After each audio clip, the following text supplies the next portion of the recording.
بزرگان محترم اور عزیز دینی بھائیوں، اللہ رب العزت نے زمین و آسمان کو 6 دنوں میں پیدا فرمایا۔ اتنی بڑی زمین، اتنا بڑا آسمان بغیر ستون کا اللہ تعالیٰ نے 6 دنوں میں پیدا فرمایا۔ خلق الارض فی یومین، اللہ تعالیٰ نے زمین کو 2 دن میں پیدا فرمایا، اور بقیہ مخلوق کو اللہ تعالیٰ نے پیدا فرمایا۔ کام کی ابتدا اللہ تعالیٰ نے اتوار کے دن سے شروع کی، اور کام کا اختتام، کام کی انتہا جمعہ کے دن ہوئی۔ شنیچر کا اور ہفتے کا دن اللہ رب العزت نے فارغ رکھا۔ زمین بن گئی تو اللہ تعالیٰ آسمان کی طرف متوجہ ہوئے، تو شنیچر کا دن جو فارغ تھا تو اللہ تعالیٰ نے یہودیوں کو سے کہا کہ تم اپنی عبادت کے لیے کوئی دن مختص کرو۔ اللہ تعالیٰ کو سب علموں میں تھا، اس کے باوجود اللہ تعالیٰ نے یہودیوں کو یہ منتخب کرنے کا اختیار دیا کہ تم اپنی عبادت کے دن کا انتخاب کرو۔ تو یہودیوں نے اپنے لیے شنیچر کا دن عبادت کے لیے مختص کیا، خاص کیا۔ نصارہ نے اپنے لیے عبادت کا دن، عیسائیوں نے اتوار کا دن منتخب کیا۔ حضور صلی اللہ علیہ وسلم کی وراثت سے اللہ تعالیٰ نے امت محمدیہ کو، یعنی ہم کو، جمعہ کا دن اللہ رب العزت نے عبادت کے لیے بنایا۔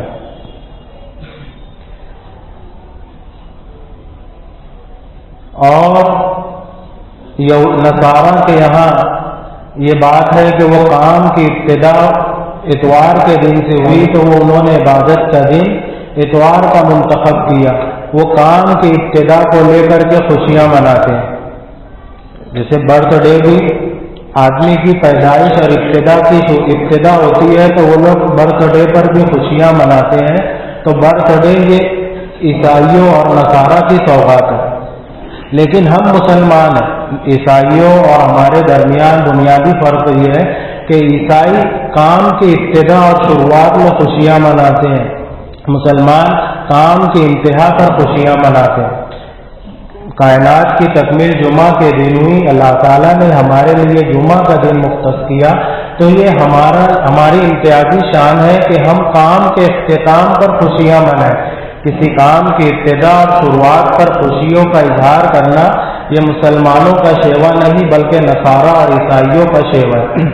اسی لیے ہمارے یہاں کسی کا برتھ ڈے منایا نہیں جاتا، بلکہ جب کوئی صحابی، کوئی بزرگ اور کوئی اللہ والے کا انتقال ہوتا ہے تو ہم ان کی زندگی کے کاموں کی تکمیل ہوتی ہے تو ہم ان کی یاد میں کوئی جلسہ، کوئی جلوس کرتے ہیں۔ حضور صلی اللہ علیہ وسلم بھی جب تشریف دنیا میں لائے تو آپ صلی اللہ علیہ وسلم کی تشریف آوری سے تو تمام مسلمان خوش ہوتے ہیں، اور جو آپ صلی اللہ علیہ وسلم کی اس دنیا میں تشریف آوری سے خوش نہ ہو وہ آدمی تو مسلمان ہی نہیں۔ اسی لیے ہمارے علماء حضور صلی اللہ علیہ وسلم کی جس دن اس دنیا سے پردہ فرما گئے تو آپ صلی اللہ علیہ وسلم کے اس دنیا سے تشریف لے جانے پر ہمارے علماء جلسوں کا انعقاد کرتے ہیں، امت کو یہ تعلیم دیتے ہیں کہ آپ صلی اللہ علیہ وسلم دنیا سے تشریف لے گئے تو آپ صلی اللہ علیہ وسلم کا جو مشن اور جو کام تھا وہ ہم کو انجام دینا۔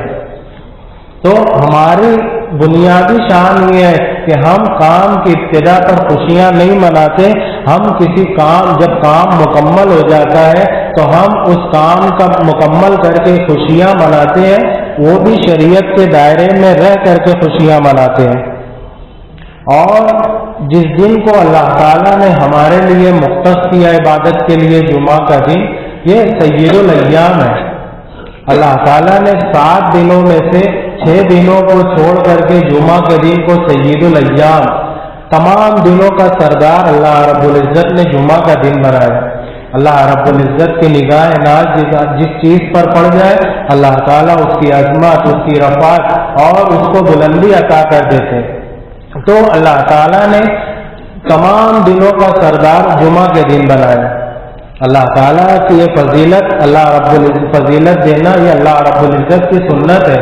تلک الرسل فضلنا بعضهم علی بعض، کہ ہم نے انبیاء اور رسولوں میں سے بعض کو بعض پر فضیلت اور فوقیت دی.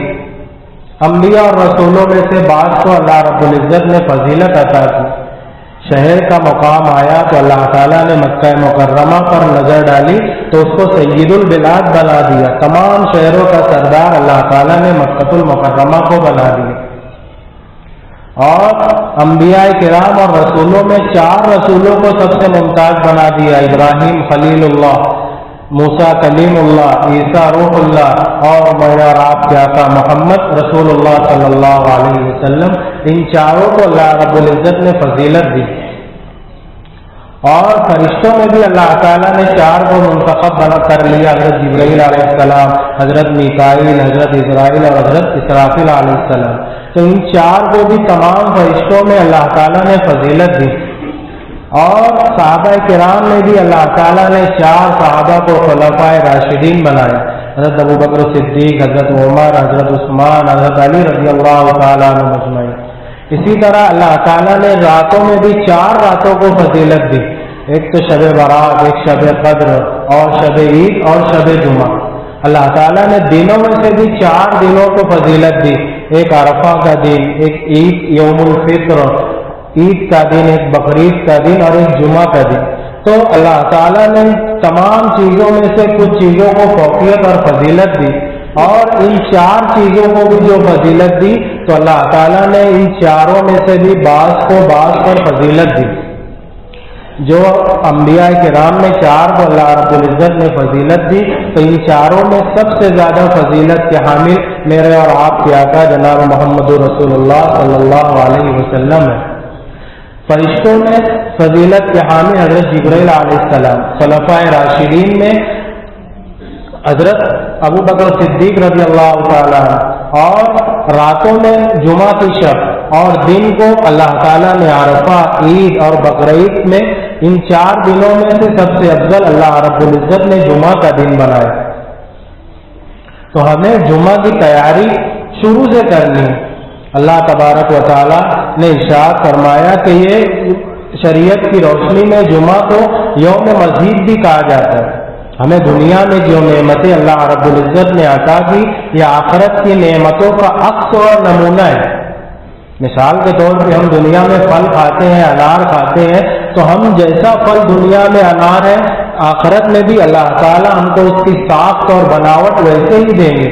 یہ الگ بات ہے کہ اس کی کوالٹی، اس کی لذت، اس کا ٹیسٹ تو دنیا کے مقابلے میں 1000 گنا بہتر اور بڑھیا ہوگا. لیکن جو نعمتیں اللہ رب العزت نے ہم کو دنیا میں عطا کی یہ آخرت کی نعمتوں کا نمونہ ہے. جب جنتی جنت میں چلے جائیں گے اور جنت میں جائیں گے، جنت کی نعمتوں کو دیکھ کر کے امتی اتنے زیادہ مبہوت ہو جائیں گے، 70 سال تک حدیث میں آتا ہے کہ وہ جنت کی نعمتوں کا نظارہ کرتے رہیں گے. پھر اس کے بعد اللہ رب العزت ان کو جنت کی طرح طرح کی نعمتوں سے نوازیں گے. پھر اس کے بعد کچھ دن کے بعد اللہ رب العزت اپنے جنتیوں سے کہیں گے کہ فَاسْأَلُونِي مَا شِئْتُمْ، کہ تم مجھ سے جو چاہو وہ مانگ سکتے ہو. تو جنتی کہیں گے کہ اللہ تعالی، اللہ آپ نے ہم کو جنت عطا کر دی، جہنم سے بچا لیا اور طرح طرح کی نعمتوں سے اللہ آپ نے ہم کو نوازا. اب کیا چیز باقی ہے جو آپ ہم سے کہتے ہیں کہ مجھ سے سوال کرو میں تم کو دوں گا؟ اللہ رب العزت کہیں گے کہ جاؤ تم اپنے علماء کی طرف رجوع کرو، اپنے علماء سے پوچھو. تو ہمیں علماء کی ضرورت جنت میں بھی پڑے گی. جیسے آج دنیا میں ہمیں علماء کی ضرورت پڑتی ہے ویسے جنت میں بھی اللہ رب العزت ہم سے کہیں گے کہ جاؤ تم اپنے علماء سے پوچھو. تو جب لوگ اپنے اپنے ائمہ اور امام کے پاس جائیں گے اور جا کر کے کہیں گے کہ اللہ تعالیٰ نے ہم سے ایسی ایسی بات کہی، تو علماء غور کریں گے اور کہیں گے کہ ہاں ایک چیز ایسی ہے جس کو اللہ تعالیٰ نے قرآن کریم میں ارشاد فرمایا کہ وَلَدَيْنَا مزید، کہ ہم ان کو جنت میں مزید کچھ چیزیں عطا کریں گے. تو یہ یوم مزید ہے، اس میں اللہ تعالیٰ ہم کو اپنا دیدار عطا کریں گے. تو جنتی وجد میں آ جائیں گے اور جا کر کہیں گے کہ اللہ ہمارے علماء نے ہم سے کہا کہ ہم کو آپ کا دیدار عطا کروائیں گے آپ. تو اللہ تعالیٰ ایک حسن کا بازار لگائیں گے، ایک لمبی تفسیر، پھر نہر کے کنارے لوگوں کو جمع کریں گے، نور کی کرسیاں ہوں گی، اور اس میں پہلے انبیاء، پھر انبیاء کے صحابہ، صدیقین، شہداء، سب اپنے اپنے مرتبے کے حساب سے اس کرسیوں پر بیٹھے ہوں گے۔ پھر اللہ رب العزت اس کے بعد اپنا دیدار عطا کرائیں گے۔ حضرت داؤد علیہ السلام قرآن کریم کی تلاوت کریں گے، بعض روایت میں آئے کہ حضور صلی اللہ علیہ وسلم بھی قرآن کریم کی تلاوت کریں گے۔ پھر اس کے بعد اللہ رب العزت خود سورہ یاسین کی تلاوت کریں گے، اس کے بعد اللہ رب العزت اپنا دیدار عطا کریں گے۔ تو یہ جو جمعہ کا منظر ہے، یہ اس منظر کی کاپی اور اس کا نمونہ یہ ہے کہ جو آج ہم جمعہ میں جمع ہوتے ہیں۔ قاری طیب رحمۃ اللہ علیہ نے اپنے ملفوظات میں ارشاد فرمایا کہ جو آدمی جمعہ کے دن جلدی آتا ہو، ممبر سے اور خطیب سے قریب بیٹھتا ہو، تو اللہ تعالیٰ اس جمعہ میں جلدی آنے کی برکت سے یوم مزید میں بھی اللہ تعالیٰ جب اپنا دیدار عطا کریں گے تو ایسے آدمی کو جو جمعہ میں جلدی آتا ہو تو اللہ تعالیٰ اپنے دیدار کے وقت بھی ایسے آدمی کو اپنے قریب بٹھائیں گے۔ تو آج ہم جمعہ کے دن دنیا میں جمعہ کی تیاری پہلے سے کریں۔ صحابہ کرام جمعہ کی تیاری جمعرات سے کیا کرتے تھے۔ حضرت مولانا ذوالفقار نقشبندی نے ایک اپنا واقعہ لکھا کہ میں قزاقستان گیا، فجر کے وقت مسجد میں پہنچا، مجھ کو جمعہ پڑھانی تھی، رات بھر میں نے سفر کیا، تو میں نے فجر کے بعد سوچا کہ کچھ گھنٹے آرام کر لوں، 1 بجے کا جمعہ ہے، میں 11 بجے اٹھ کر کے بیدار ہو جاؤں گا، اس کے بعد اپنے ضروریات سے فارغ ہو کر میں جمعہ پڑھانے کے لیے جاؤں گا۔ تو کہتے ہیں کہ میری آنکھ 10 بجے کھل گئی، جب میں نے مسجد کے اندر جھانکا تو دیکھا کہ پوری مسجد فل ہو گئی، بھر چکی۔ تو حضرت کہتے ہیں کہ میں نے سوچا کہ یہ کسی کا انتقال ہو گیا ہوگا تو یہ لوگ جمع ہیں، یا کسی دعائیہ مجلس کے تحت یہ لوگ جمع ہیں۔ تو انہوں نے مسجد کے امام صاحب سے پوچھا کہ ابھی 10 بجے ہیں، لوگوں کا اتنا بڑا مجمع، خیریت تو ہے؟ تو امام صاحب نے کہا کہ یہ لوگ جمعہ پڑھنے کے لیے مسجد میں آ گئے۔ تو انہوں نے حضرت مولانا نے امام صاحب سے پوچھا کہ ابھی کتنا بجا؟ تو امام صاحب نے کہا کہ ابھی 10 بجا ہے۔ حضرت نے کہا کہ جمعہ آپ کے یہاں کتنے بجے ہے؟ تو انہوں نے کہا 1 بجے۔ تو اس مسجد کے امام صاحب نے کہا کہ ہم نے ہماری عوام کے دلوں میں یہ بات بٹھا دی ہے کہ اگر تم قیامت کے دن، یوم مزید کے دن، اگر اللہ رب العزت کا دیدار قریب سے کرنا چاہتے ہو تو تم جمعہ کے دن سویرے مسجد میں آیا کرو، ممبر اور امام سے قریب بیٹھا کرو۔ تو ہماری بھی یہ کوشش اور یہ خواہش ہونی چاہیے کہ ہم بھی جمعہ کے دن سویرے اٹھیں اور اپنے کاموں سے جلدی فراغت حاصل کر کے ہم مسجد جلدی آئے اور امام سے قریب ہو کر کے بیٹھے۔ ہم جمعہ کے دن سویرے اٹھیں تو اپنے پہلے غسل کریں، کچھ سنتیں اور کچھ مسنون عمل ہے ہم اس پر عمل کریں کہ پہلے جمعہ کے دن سویرے اٹھیں، غسل کریں، مسواک کریں، اور اگر اللہ تعالیٰ نے نوازا ہے تو خوشبو لگائے، بالوں میں تیل لگائے، کنگھی کرے، اور اللہ تعالیٰ نے اگر مال و دولت دیا ہے تو ہم اچھے سے اچھا لباس زیب دن کریں، اور جب جمعہ کی اذان ہو تو اپنی خرید و فروختوں کو بند کر دیں، اور ممکن ہو کوئی عذر نہ ہو تو ہم جمعہ کی نماز کے لیے پیدل تشریف لے جائیں اور مسجد جلدی پہنچنے کی کوشش کریں، امام سے قریب بیٹھے، اور جب امام خطبہ دے تو ہم امام کے خطبے کو غور سے سنیں اور امام کو دیکھیں، اور جب امام خطبہ دے تو ہم امام کی طرف اپنی نظروں کو رکھیں۔ شریعت کا حکم ہے کہ جب تم نماز پڑھتے ہو تو قیام کی حالت میں اپنی نگاہ کو سجدے کی جانب رکھو، اور جب تم رکوع میں جاؤ تو دونوں انگوٹھوں کے درمیان اپنی نگاہ رکھو۔ جب خطیب خطبہ دے ممبر پر ہو تو ہم خطبہ دینے والے امام کی طرف ہماری نگاہ ہو، کیوں کہ اس امت کے بعض نعمتیں اللہ رب العزت کی ایسی ہے کہ جو صرف دیکھنے سے نگاہ کے ذریعے ملتی ہے۔ ہمارے امت کے اکابر علماء ایسے تھے الذین اذا رأوا ذکر اللہ، کہ جب اللہ والوں کو دیکھا جاتا ہے تو اللہ یاد ہو جاتا ہے، تو جب امام منبر پر جائے تو ہم اس کو دیکھیں اور خطبہ غور سے سنیں، اور جب کوئی واعظ اور کوئی امام کوئی خطیب واعظ و نصیحت کرتا ہے جمعہ کے دن تو اللہ رب العزت کو کسی واعظ اور خطیب کا واعظ کرنا، لوگوں کو نصیحت کرنا، خیر کی بات بتانا اتنا پسند ہے کہ اللہ تعالیٰ نے اپنا حق معاف کر دیا۔ ہم 6 دن ظہر کی کتنی رکعت پڑھتے ہیں؟ 4 رکعت. لیکن جمعہ کے دن جو واعظ اور خطیب لوگوں سے خیر خواہی کی بات کرتا ہے تو یہ بات اللہ رب العزت کو اتنی پسند آئی کہ اللہ تعالیٰ نے اپنے حق میں سے 2 رکعت معاف کر دیا اور اس کو خطبہ بنا دیا. یہ جو 2 خطبہ امام صاحب دیتے ہیں یہ 2 رکعت کے قائم مقام ہے. تو ہم مسجد جلدی آئے اور خطیب کے خطبے کو غور سے سنیں، اور جب خطبہ خطیب دے رہا ہو اور جب یہ نصیحت کی باتیں کر رہا ہو تو یہ اللہ رب العزت کو اتنی پسند آتی ہے کہ اللہ تعالیٰ اس کے ذریعے اپنے حق کو معاف کر دیتے ہیں. اور اللہ رب العزت جمعہ کے اجتماع سے فرماتے ہیں کہ اے میرے بندو، یہ جو خطیب اور واعظ تمہارے ساتھ خیر و بھلائی کی باتیں کر رہا ہے اور تمہارے سامنے میرے حسن و جمال کو کھول رہا ہے اور تمہیں میری معرفت کا جام پلا رہا ہے، یہ مجھے اتنا پسند آتا ہے کہ میں بھی اس واعظ اور خطیب کی باتوں کو سنتا ہوں. یہ اللہ رب العزت کہتے ہیں. تو جب اللہ تعالیٰ خطیب اور واعظ کی باتوں کو سنتے ہیں تو کیا ہماری اپنی ذمہ داری نہیں کہ ہم جمعہ کی نماز کے لیے جلدی آئے اور خطیب اور واعظ کی باتوں کو بغور سنیں؟ یہ ہماری اپنی ذمہ داری ہے کہ ہم اپنی تمام تر مصروفیات کو بالائے طاق رکھتے ہوئے مسجد جلدی پہنچنے کی کوشش کریں. آج بھی ہمارے شہر کا 60 سے 70% اور بالخصوص نوجوان طبقہ یہ ہے کہ جب جمعہ کی دوسری اذان ہوتی ہے تب وہ مسجد میں آتا ہے. جو خیر اور بھلائی کی باتیں ہوتی ہے آدمی اس سے محروم ہو جاتا ہے. تو ہمیں چاہیے کہ ہم جلدی مسجد میں پہنچنے کی کوشش کریں. اور جو بنکر اور جو سیٹ حضرات ہیں انہیں بھی چاہیے کہ وہ اپنے ماتحتوں کو جلد تنخواہ دے، جلد پگار کر دے، تاکہ مزدور بھی اپنے پگار لے کر کے اپنے گھر جائے اور اپنے بچوں کو کچھ مٹھائی وغیرہ دے کر کے وہ بھی جلد مسجد میں پہنچنے کی کوشش کرے. بہت سارے ایسے ہیں کہ جو صبح جمعرات کو پگار کر دیتے ہیں، کچھ جمعہ کو 10-11 بجے پگار کر دیتے ہیں، لیکن کچھ لوگ آج بہت کم مقدار میں ہیں لیکن کچھ ایسے بھی ہیں کہ وہ 12:30 پونے 1 بجے پگار کرتے ہیں.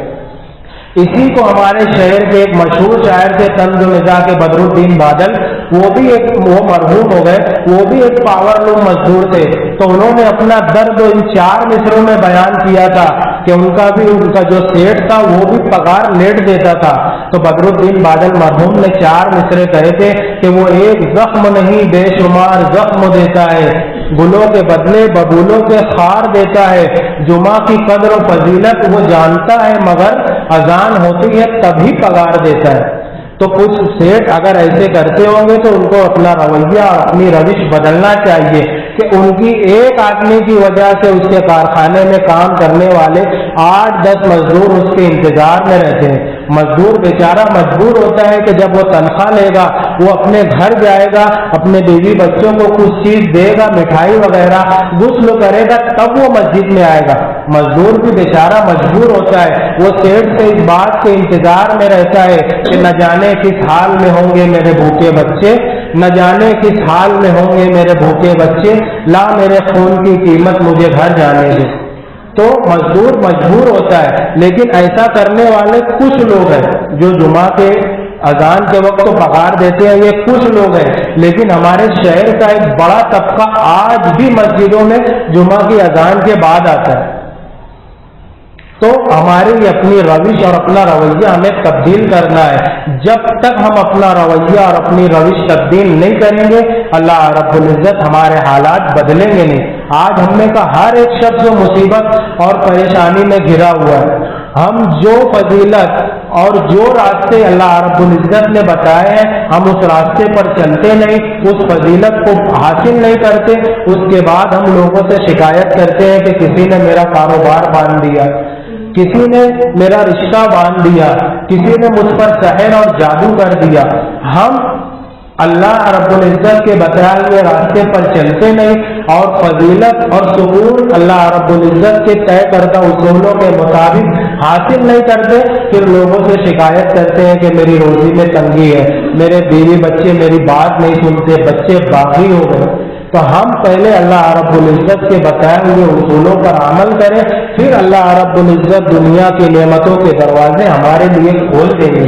ہم اللہ رب العزت کے دربار میں آئے، اپنے سروں کو اللہ رب العزت کے دربار میں جھکائے، تو اللہ تعالیٰ دنیا کے درباروں میں ہمارے سروں کو جھکانے سے بچا لے گا۔ وہ ایک سجدہ جسے تو گرا سمجھتا ہے، 1000 سجدوں سے دیتا ہے آدمی کو نجات۔ اگر ہم ایک جگہ اللہ رب العزت کے دربار میں اپنے سروں کو جھکائیں گے تو اللہ تعالیٰ دنیا کے سامنے ہمارے سروں کو جھکنے سے بچا لے گا۔ تو ہم جمعہ کی فضیلت حاصل کریں، ہم جلد مسجد پہنچنے کی کوشش کریں، اور جو واعظ اور خطیب کے بیان ہو تو ہم بغور سنیں، اور اس نیت پر سنیں کہ جو کہا جا رہا ہے بولنے والا بھی محتاج، سننے والا بھی محتاج، تو ہم اس نیت سے سنیں جو کہا جا رہا ہے، جو سنا جا رہا ہے اس پر ہم عمل کریں گے، اور جو واعظ اور مقرر جو راستہ بتائے گا ہم اس گائیڈ لائن پر چلیں گے۔ جو واعظ اور مقرر بتاتا ہے تو یہ اپنی طرف سے نہیں بتاتا، جو علماء آپ کے یہاں بیان کرتے ہیں تو یہ اپنی طرف سے کچھ بات نہیں کرتے، بلکہ قرآن اور حدیث کی روشنی میں یہ آ کر کے خود اپنے لیے پہلے راستہ تلاش کرتے ہیں، پھر وہ راستہ آپ تک پہنچانے کی کوشش کرتے ہیں۔ تو ہمیں چاہیے کہ ہم جمعہ کی مسجد میں جلدی آئیں اور امام اور واعظ کے بیانات کو سنیں، اور اللہ رب العزت کے احکامات پر عمل کرنے کی کوشش کریں، اور اللہ رب العزت سے ہم اپنے گناہوں سے توبہ اور استغفار کریں۔ مین حل کہ ہم اللہ رب العزت کی طرف رجوع ہوں اور اللہ رب العزت سے اپنے گناہوں سے توبہ اور استغفار کریں، اپنے گزرے گناہوں پر نادم اور شرمندہ ہو، اور آئندہ گناہ نہ کرنے کا ارادہ کریں، اور اللہ رب العزت سے اس امید پر دعا کریں۔ دیکھیے توبہ کرنا، دعا کرنا صرف یہ نہیں کہ امام صاحب بسم اللہ الرحمن الرحیم کرے اور سبحان ربک رب العزت عما یصفون پہ امام صاحب ہاتھ نیچے کر لیے، ہم بھی نیچے کر لیے، ہماری دعا ہو گئی، توبہ ہو گئی، ایسا نہیں، بلکہ ہر آدمی انفرادی طور پر جس گناہ میں ملوث ہو آدمی کو اس گناہ کا نام لے کر کے اللہ رب العزت سے دعا کرے اور توبہ کرے۔ آدمی گناہ کرتا ہے تو انفرادی طور پر اکیلے میں اور تنہائی میں کرتا ہے، تو جس گناہ کو تنہائی میں کیا جائے، انفرادی طور پر کیا جائے، اس گناہ کی توبہ بھی ہم انفرادی اور تنہائی میں کریں۔ ہم اللہ رب العزت سے اس امید پر توبہ کریں اور دعا کریں کہ اللہ رب العزت ہماری دعا، ہماری توبہ کو قبول کرے گا۔ ادعونی استجب لکم، اللہ تعالیٰ نے ارشاد فرمایا کہ تم مجھ سے دعا کرو، میں تمہاری دعا کو قبول کروں گا۔ جب شیطان کو اللہ رب العزت نے جنت سے نکالا کہ اس نے حضرت آدم کو سجدہ نہیں کیا، تو اس وقت اللہ رب العزت بہت غصے اور جلال کے عالم میں تھے کہ اس نے اللہ رب العزت کا حکم نہیں مانا، حضرت آدم کو سجدہ نہیں کیا، تو اللہ تعالیٰ نے اس کو غصے اور جلال کے عالم میں جنت سے نکالا۔ تو شیطان نے اللہ رب العزت سے دعا کی کہ اللہ مجھے قیامت تک کے مہلت دے دے۔ اللہ رب العزت غصے اور جلال کے عالم میں دعا کرنے والا شیطان جیسا مردود، تو اللہ تعالیٰ سے اس شیطان نے دعا کی کہ اللہ مجھے قیامت تک کے مہلت دے دے۔ اللہ رب العزت نے اس کی دعا کو قبول کر فرمایا کہ قال فإنک من المنظرین، کہ جب میں نے تجھے قیامت تک کے مہلت دے دی۔ تو علماء نے یہاں ایک نقطہ لکھا کہ جب دعا کرنے والا شیطان جیسا مردود ہو اور اس وقت اللہ رب العزت جلال اور غصے کے عالم میں ہو، تو اللہ رب العزت شیطان جیسے مردود کی دعا قبول کر لیتا ہے۔ اے امت محمدیہ کے غلام، اگر تم جمال اور محبت کی صورت میں اللہ رب العزت سے دعا کرے گا، اللہ تعالیٰ تیری دعا قبول کیوں نہیں کرے گا؟ تو ہمیں چاہیے کہ ہم اللہ رب العزت سے دعا کریں، اپنے گناہوں سے توبہ استغفار کریں، اور جمعہ میں جلد آنے کی کوشش کریں، اور جمعہ کے بعد جو خرید و فروخت کا ہمارے یہاں کچھ معمول ہے ہم اس کو خود بھی بند کریں اور لوگوں سے بند کرنے کی اپیل اور گزارش کریں۔ دیکھیے کچھ لوگوں کو اللہ تعالیٰ ہفتہ بھر فراوانی کے ساتھ رزق دیتا ہے، لیکن بعض لوگ ایسے ہیں کہ جمعہ کی اذان ہونے کے بعد بھی اپنے کاروبار اور دھندے چالو رکھتے ہیں۔ تو یہ مختلف بھی مسئلہ ہے، اس میں علماء کا اختلاف ہے کہ جمعہ کے بعد کاروبار، جمعہ کی اذان کے بعد کاروبار چالو رکھنا ہے، بند رکھنا ہے۔ بہتر یہ ہے کہ ہم آدھا گھنٹہ، 15 منٹ، 20 منٹ اور اذان کے بعد اپنے کاروبار کو بند رکھیں، جمعہ کی تیاری صبح سے کریں، اور ہم جمعہ کے لیے مسجد میں تشریف لائے، واعظ اور خطیب کی باتوں کو غور سے سنے، اور جمعہ کی اذان ہو تو ہم حضوری کے ساتھ نماز ادا کریں، نماز کے بعد دعا ہو، دعا کے بعد ہم سنتوں کا بھی اہتمام کریں۔ اللہ تعالیٰ سے دعا ہے کہ اللہ تعالیٰ ہمیں جمعہ کی پوری فضیلت حاصل کرنے کی توفیق عطا فرمائے۔ اللہ تعالیٰ ہم سے جو گزرے ہوئی کوتاہی اور کمی ہو اللہ تعالیٰ اس کو معاف فرمائے، اور اللہ تعالیٰ ہمیں آئندہ نیک راستے پر چلنے کی توفیق عطا فرمائے۔ وآخر دعوانا الحمد للہ رب العالمین۔